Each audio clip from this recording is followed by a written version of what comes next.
Ayan. Oh. Guys, good morning. Yan. Nakikita ko sa inyo yung ginawa kong laboratory dito ng Ostwines kasi sobrang mahal na lababo ngayon dito sa ating powder room. Gumawa ako ng laboratory dito pero may tricks yan, no? Semento lang to na ginawa natin. Pakita mo. Yan. So, kung gusto nyo makatipid, wala pang 200 pesos yung gastos dito. Samantalang yung lababo, kung bibili ka, aabot ng 5,000 to 4,000. Yan, kumpleto na rin. Meron ng drain. Meron ng provision for faucet. Now, since kakatayo lang nito, pangalawang araw pa lang to, nakatalis na rin pala yung side nito.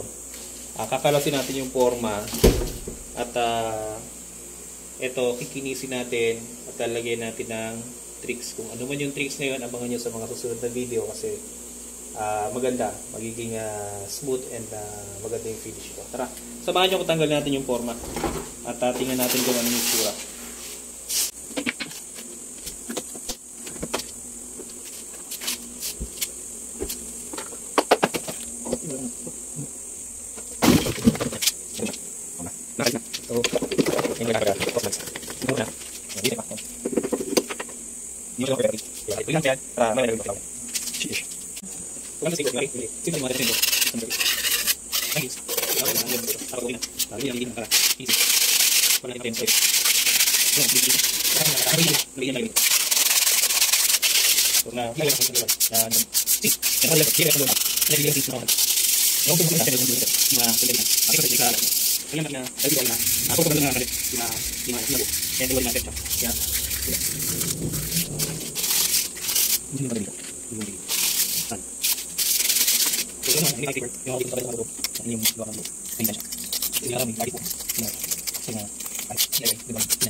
Yan. Guys, ito na yung ating tricks na sinasabi, no? Ayan. A-applyan natin to ng epoxy resin. So, ang tatak niyan is GoTi. In-online natin sa online shop. Kung gusto nyo nga umorder, is lalagay ko yung link. Link nitong online shop sa baba. Kung gagawin natin, i-apply natin siya dito para maging smooth siya. Ang kulay nga pala nito is gray na parang may mga bato-bato. So, may kasama na siyang ganito, panghalo, saka paleta. Actually, dalawa to eh. Buy one, take one. Pag in-order mo, dalawa na siya. So, ito yung laman niya. Pakita mo. So, mayroon na siyang pang mix. Dalawa na siya. Yan. Ganito ang kulay niyan.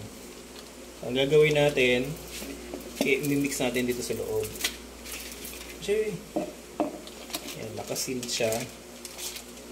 Gagawin natin. Ano ba niyang gunting? Dito siya dito.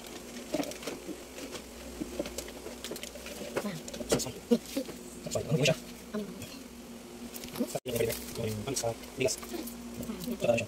May patakot siya. So, paano yan?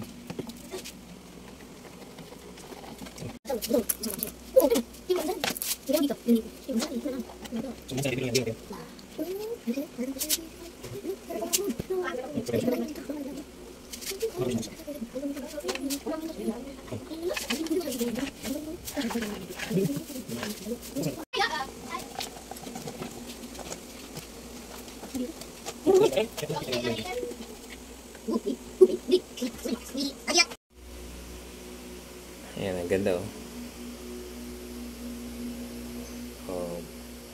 Semento lang yan. Pero yung ating finished products, Ayan, naging elegante tingnan. So ang sikreto is epoxy resin. Order na kayo para lang sa sa ganito niyo. Pwede rin sa flooring yan, pwede rin sa mga countertop, pwede rin sa mga bar counter. Napakagandang tingnan, elegante. So kailangan natin lang patuyuin siya ng 8 to 12 hours. Yan. Lagay ko sa comment section yung link para maka-order kayo.